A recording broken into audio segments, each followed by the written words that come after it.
बार नाम छूट जाता है और कोई दुविधा या कठिनाई आने पर ही नाम स्मरण आता है, तब मन में ये गलानी होती है कि भगवत प्राप्ति कराने वाले नाम को हम सांसारिक स्वार्थ हेतु खर्च कर रहे हैं, ये जानते हुए कि हम अपने और अपनों की कामनाओं। हम खर्च की तरफ तो नहीं आपको सावधान करते। भगवान का नाम खर्चा ही नहीं होता है। एक बार राधा कहा तो एक बार राधा की कीमत पूरा संसार नहीं है। एक राधा नाम की कीमत पूरा संसार नहीं। एक प्रसंग आता है, दो भाई थे, एक का नाम था कर्मचंद्र, एक का नाम धर्मचंद। जो धर्मचंद्र थे वो बड़े थे, कर्मचंद्र छोटे थे। नाम महिमा में आता है। धर्मचंद बचपन से भगवान का नाम जप करते थे, अच्छे आचरण करते थे और उन्हें संत जन प्राण प्यारे लगते थे। अगर कहीं भी संत दिखाई दे तो उनके चरण छू के मना के अपने घर लाना, उनका चरणामृत उतारना, आरती करना, उनको भोजन पवाना। और जो कर्मचंद छोटा भाई था, उसका स्वभाव संतों को देखते ही गालियां देने लगना। संतों से बड़ी जलन थी और वो शराब पीता, गंदे आचरण करता, बिल्कुल विपरीत। बड़े भाई को बड़ा दुख होता कि एक ही मां के गर्भ से उत्पन्न हुए और ये हमारा छोटा भाई इतने दुष्ट स्वभाव का, इतना पापाचरण करता है, क्या इसका कभी कल्याण होगा? मन में सोचती। तो एक दिन अयोध्या से मंडली गुजर रही थी, तो धर्मचंद का स्वभाव था साष्टांग दंडवत की। पूरी मंडली को निमंत्रण किया घर में। घर में सब संत भोजन पा ही रहे थे कि ऊपर का कमरा उसका था। वो निकला वहीं से और संतों को गालियां देते हुए, अशुद्ध शब्द कहते हुए। संतों ने धर्मचंद की तरफ देखा, उन्होंने हाथ जोड़ा, महाराज ये मेरा छोटा भाई है, ये शराब पीता है, मांस खाता है, व्यभिचार करता है, बहुत पापी है। महाराज आप नाराज मत हुई, इसको चले जाने। वो ऊपर निकल गए। जब सब संत प्रसाद पा चुके तो उन्होंने कहा, क्या मेरे भाई का कल्याण हो सकता है? जो इस तरह का गंदा आचरण करता है, क्या कल्याण हो सकता है? आप सब संतों से विनय है, अगर कोई रास्ता हो तो हमें बताओ। तो जो महंत जी थे उन्होंने कहा, कल्याण हो सकता है, मैं कल्याण करूंगा इसका। सब संतों से कहा, तुम शंखनाद करते हुए घर के बाहर जाओ। तो शंखनाद करते हुए घर के बाहर जाने का इशारा हुआ कि उसने अपने ऊपर वाले कमरे से समझा कि सब संत चले गए। अब वो महंत जी जाके दरवाजा खटखटाए तो उसने समझा भाई है, तुरंत दरवाजा खोल। जे ही खोला तो तगड़े तंदुरुस्त थे, उठाया और पटक दिया उसको और उसकी छाती में चढ़ के बोले, राम बोल राम। अब वो शराबी आदमी घबरा गया कि अभी इतना तगड़ा महात्मा अगर बैठा रहा तो श्वास रुक जाएगी। तो उसने कहा, राम राम। बस हट गए संत। बोले, जा, ये तेरा कल्याण करेगा और मेरे प्रताप से तुझे ये स्मृति रहेगी कि तू कभी इस नाम को बेचना मत, इसकी कीमत मत लेना। थोड़े दिन में उसको कैंसर हुआ और वो मर गया। मर गया तो यमराज के दूत यमपुरी में ले गए। न्यायाधीश यमराज है। यमराज ने उसका खाता खोला, सब गंदा। एक संत के द्वारा 2 बार राम राम नाम कहाया गया, ये खाते में पॉइंट मिला।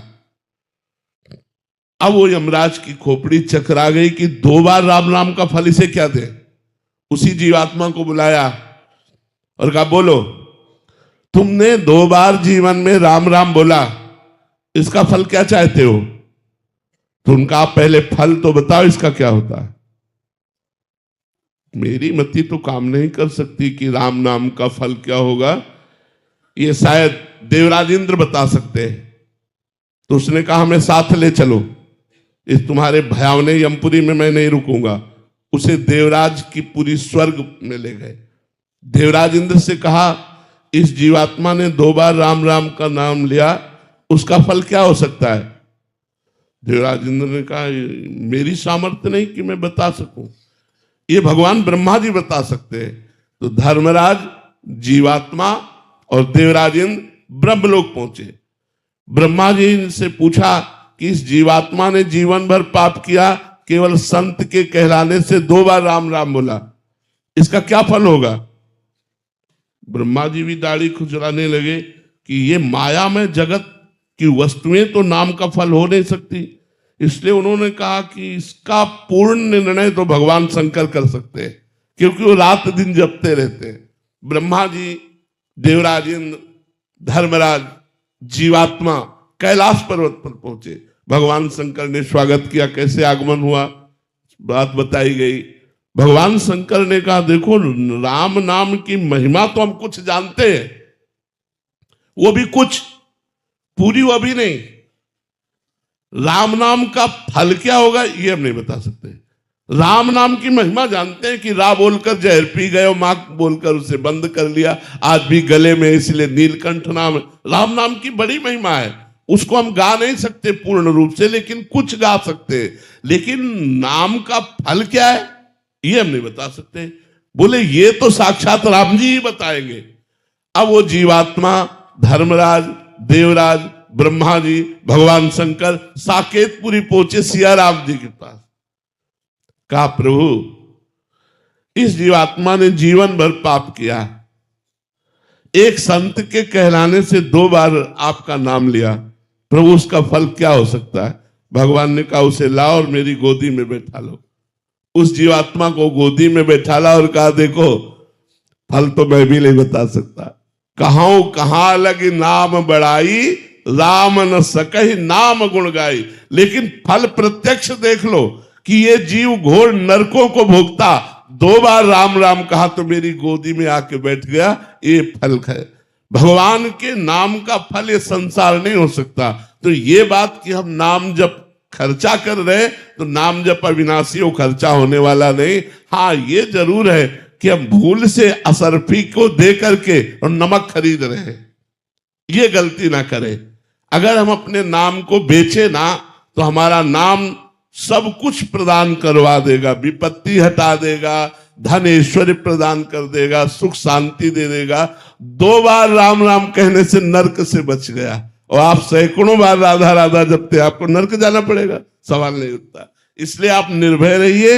हाँ, नाम जितना अधिक से अधिक जप पावे और उसे बचा पावे, तो अपने नाम को भगवान की बैंक में जमा करो। नाम को भगवान की बैंक में कैसे जमा किया जाता है? जैसे हम 1 घंटा नाम जप किए, नाम जपने के बाद कृष्णार्पणम मस्तु, वो भगवान के बैंक में गया। अब आपका वो नाम खर्चा होने वाला नहीं है, उसके ब्याज में आपका काम बनेगा, और मूल में नाम तो भगवान के पास जमा है। अगर इस जन्म में भगवत प्राप्ति नहीं हो पाई, तो अगले जन्म में निश्चित भगवत प्राप्ति हो जाएगी। इसलिए खूब नाम जप करो, भाव बने ना बने, श्रद्धा बने ना बने, आनंद आवे ना आवे, डट के कमाई करो। जैसे लोभी पुरुष 12-12 घंटा ओवर टाइम काम करता है कि हमें धन मिल जाएगा, ऐसे हम अधिक से अधिक नाम जब छुपा छुपा के करें, जिससे हमारा मंगल हो जाएगा। निखिल जी गुजरात से, राधे राधे महाराज जी। महाराज जी, सत हरि भजन जगत सब सपना, महाराज जी ये बात कैसे आएगी, जीव का कल्याण कैसे होगा? हाँ, प्रथम जब हम साधु संग करेंगे, द्वितीय जब हम भगवान की कथा सुनते रहेंगे, तृतीय जब हम सदगुरु का वर्ण करके उनके द्वारा बताई हुई उपासना करेंगे, चौथी हम आपस में परस्पर भगवान की वार्ता करेंगे, प्रपंच की नहीं, निंदा नहीं करेंगे किसी की, भगवत वार्ता करेंगे। पांचवी, दृढ़ विश्वास के साथ जो हमें गुरु मंत्र जो नाम मिला है, इसी से काम हो जाएगा, ऐसा दृढ़ विश्वास करके हम उसको जपे। छठवीं, शीलवान, गंभीरवान, धैर्यवान और उन कार्यों का त्याग करें जो हमारे भजन के विरोधी कार्य हैं। सातवें, सब में भगवान को देखने की चेष्टा करें और संतों को भगवान से अधिक आदर दें। आठवीं, जैसी परिस्थिति में भगवान ने हमें रखा है, वैसी परिस्थिति में हम संतोष धारण करें, भगवान से भी हम चाह न करें परिस्थिति परिवर्तन की। जो परिस्थिति भगवान ने दी है, हम उसी परिस्थिति में भजन करें। नवीं, सबसे नम्र व्यवहार हो, सरल व्यवहार हो, सत्य व्यवहार हो और भगवान पर दृढ़ भरोसा हो। अगर ये 9 बातें हैं तो निश्चित उसमें भगवत अनुराग, तत्वबोध, ज्ञान, वैराग्य जो चाहेगा वो सब प्राप्त हो जाएगा। सौरभ जी, राधे राधे महाराज जी। महाराज जी, छोटे छोटे विषय ही आकर्षण मुझे कमजोर सा बना रहे हैं महाराज जी, उनसे ऊपर उठने के लिए सही साधना क्या करूं? नाम, नाम जप करके हम इतने बलवान हो जाते हैं कि विश्व ब्रह्मांड की माया का आकर्षण भी नहीं पड़ता है। मृत्यु लोक की माया की तो बात जाने दो। न पारमेष्ठ्यम न महेंद्र कृष्णम न सार्वभौमम न रसाधपत्यम न योग सिद्धि पुनर्भवम वा। भजन का इतना प्रभाव बढ़ जाता है कि ब्रह्मा का पद भी फीका लगता है, देवराज इंद्र का पद भी फीका लगता है, सार्वभौम सम्राट का पद भी फीका लगता है, योग की सिद्धियां भी फीकी लगती है। इतने भगवान प्यारे लगने लगते हैं। नाम जप करके देखो, ब्रह्म राम ते नाम बड़ वरदायक वरदान। भगवान से भी बढ़कर भगवान का नाम है। नाम जप करते करते ऐसी वृत्ति हो जाती है, कुछ अच्छा नहीं लगता। जिनके लिए लोग मर रहे हैं उन वस्तुओं को त्याग देते।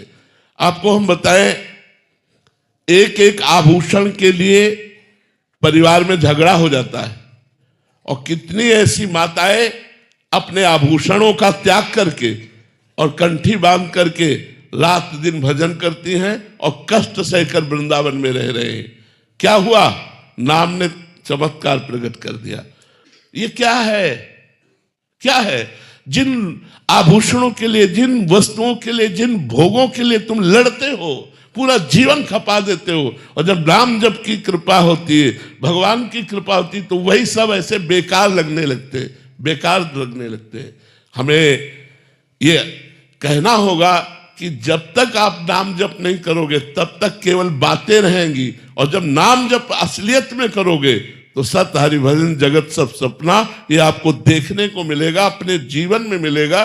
कुछ अच्छा नहीं लगता, सच्ची मानो, कुछ अच्छा नहीं लगता। बस एक ही बात लगती है, वो कब दिन आएगा जिस दिन मैं भगवान को देख पाऊं। भगवान मुस्कुरा कर बोले, आओ मेरे प्यारे। एक बार भगवान बोले, आओ मेरे प्यारे। बस ये बात सुनने के लिए वो और उनको देखने के लिए जीवन तड़प उठता है। पर ये माया बख्शती नहीं है। जब कोई भगवान के मार्ग में चलता है तो ये ऐसे मनोहर चित्रण फेंकती है, मनोहर दृश्य फेंकती है, ऐसा मनमोहक जाल फेंकती है कि साधक उसी में फंस जाए और भगवान को भूल जाए। पूज्य भाई जी महाराज ने स्वयं अपने जीवन में लिखा कि जब मैं सर्वस्व त्याग करके गीता वाटिका में भजन के लिए आया तो एक बहुत बड़े धनी माने जिनकी कई फैक्ट्रियां थी, सब आकर कहा, भाई जी ये सब हम आपको देते, संभालिए। भाई जी ने कहा, नहीं भाई, अब हम ये संभालने के लिए गीता वाटिका में नहीं आए, अब हम तो राधा माधव के चरणारविंद का आश्रय लेकर और जैसे वो रखेंगे वैसे। अगर चतुर सुजान ना होते तो उस ऐश्वर्य में फंस जाते। जहां कोई भगवान के मार्ग में कदम रखता है तो ऐश्वर्य रूपी माया जाल फेंकती है। कंचन, कामिनी, कीर्ति, ये उसके जाल हैं, फेंक दिया और साधक उसे।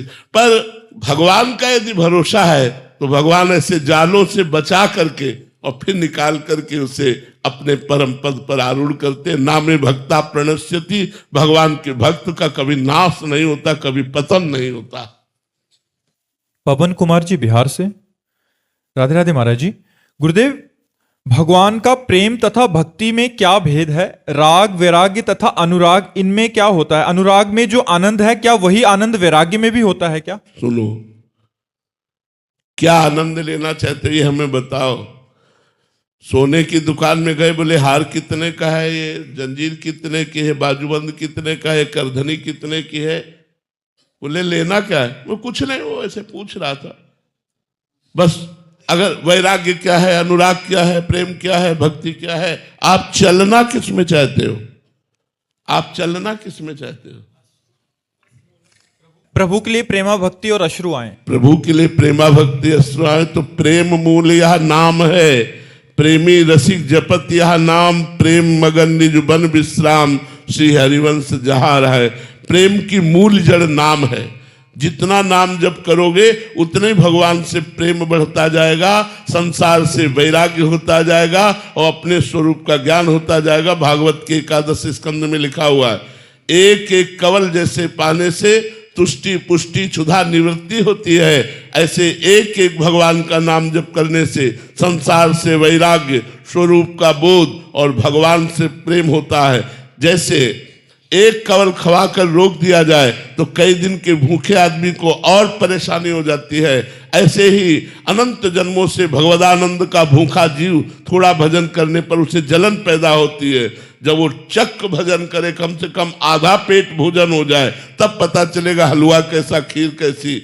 ऐसे ही जब 12 घंटे भजन हो निरंतर, तब हमें पता चलेगा भगवदानंद का क्या स्वरूप है, क्योंकि सारे पापों को नष्ट करके हमारे अंदर दिव्य ज्ञान प्रकट कर देगा। 2-4 माला से काम नहीं चलेगा। हम रात दिन भजन का प्रयास करें तो इसी भजन से, भजन न होई संग बिनु, और भजन बिना नहीं प्रेम।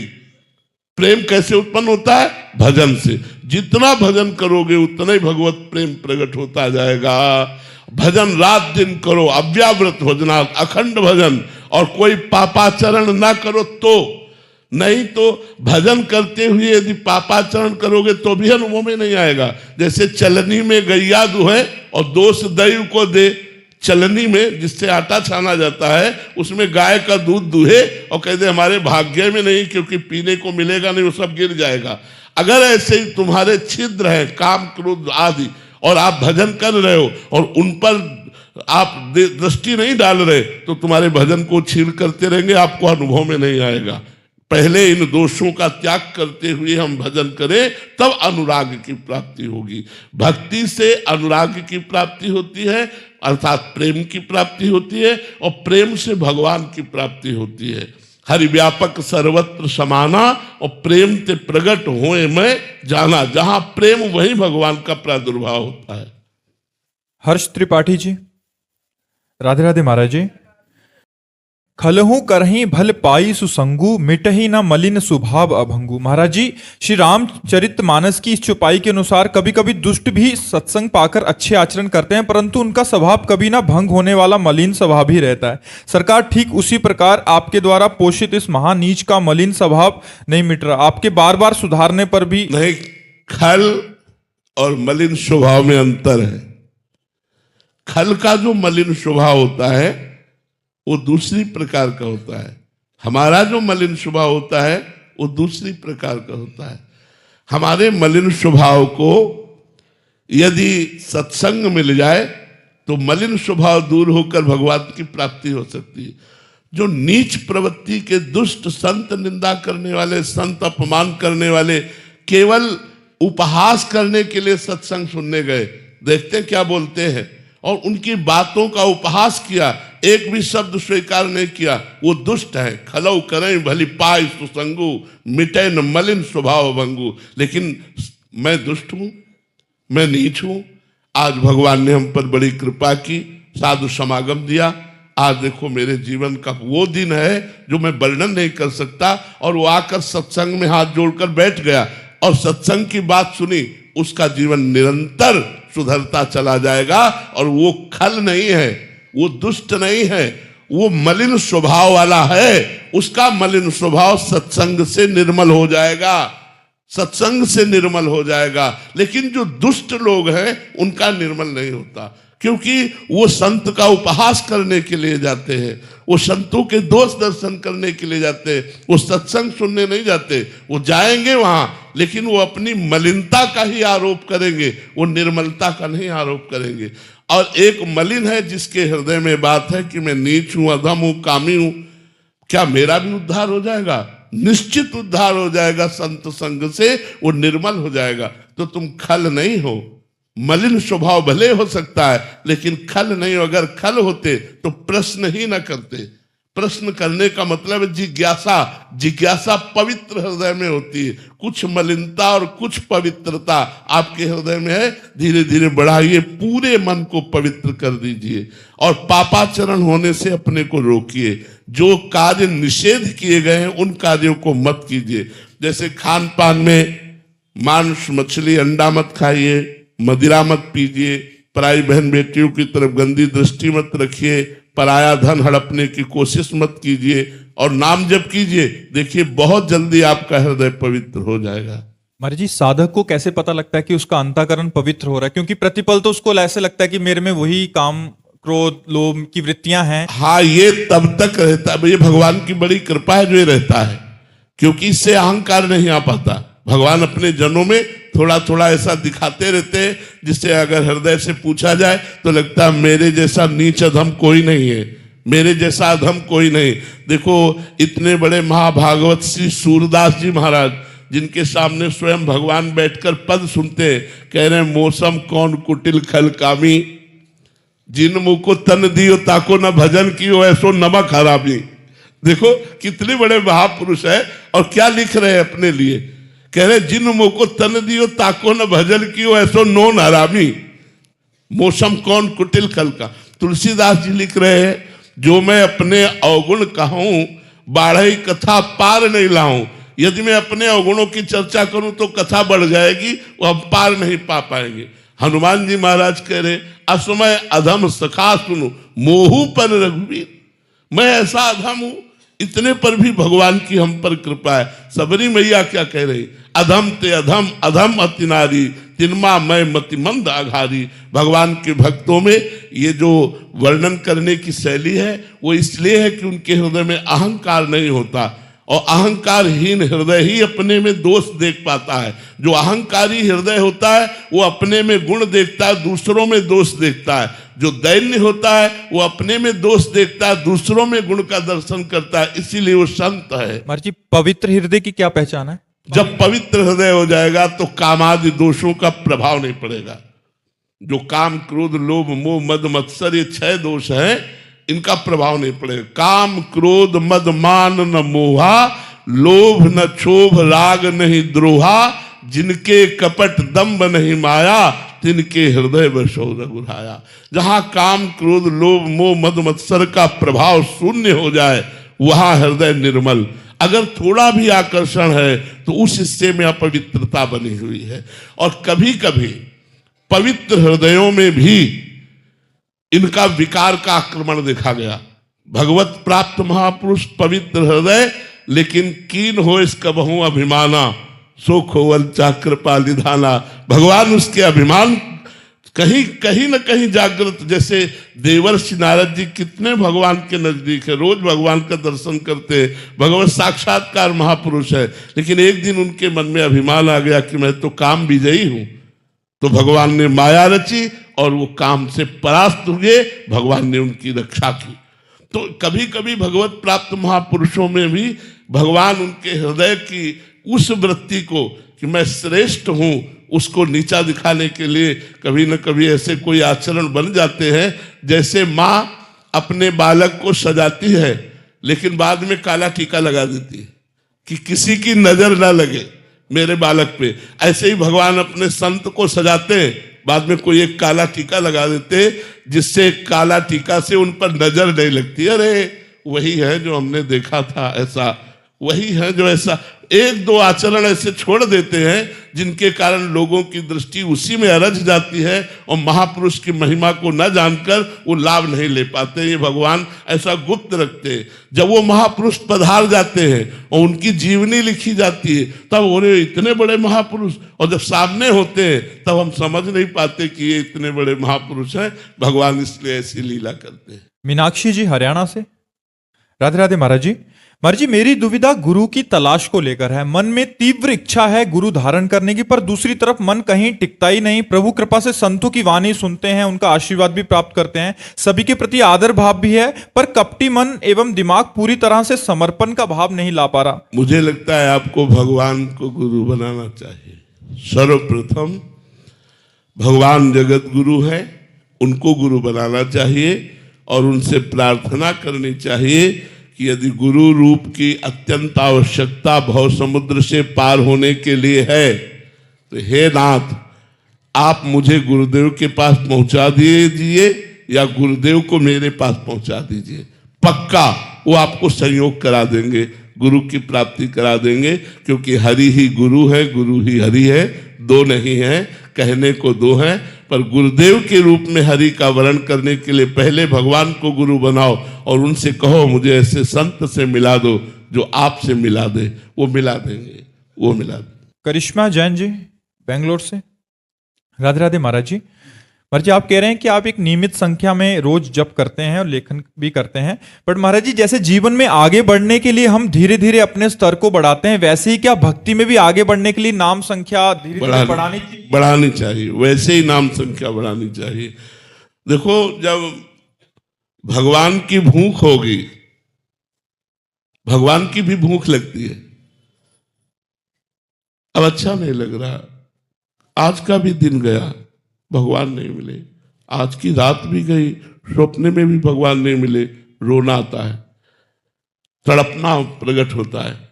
रात दिन जब तड़पता है तो उससे भगवान का साक्षात्कार हो जाता है। उसके लिए हमें भजन चाहिए। जब भजन करते करते ऐसी पवित्र बुद्धि आती है, दरस बिन दुखन लागे नैन, जब से तुम बिछुरे पी प्यारे कबहु न पायो चैन। दरस, मीरा जी कह रहे, दरस बिन दुखन लागे न, हृदय तड़पता है। उस तड़पन के लिए हमें भजन बढ़ाना पड़ेगा। जब हम निरंतर भजन करेंगे और संयम से रहेंगे, इंद्रियों को भोगों का सुख नहीं लेने देंगे, तब व्याकुलता पैदा होती है। क्योंकि इंद्री अगर भोगों में लगी है तो व्याकुलता पैदा नहीं होगी, और बिना व्याकुलता के हरि मिलते नहीं। कबीरा हंसना छोड़ दे, रोने से कर प्रीति, बिन रोए किन पाइया प्रेम प्यारा मीत। तो जब तक हमें चिल्ला चिल्ला के रोना ना जाए, तब तक तो हमें भजन बढ़ाना चाहिए। फिर इसके बाद तो भजन छोड़ता ही नहीं।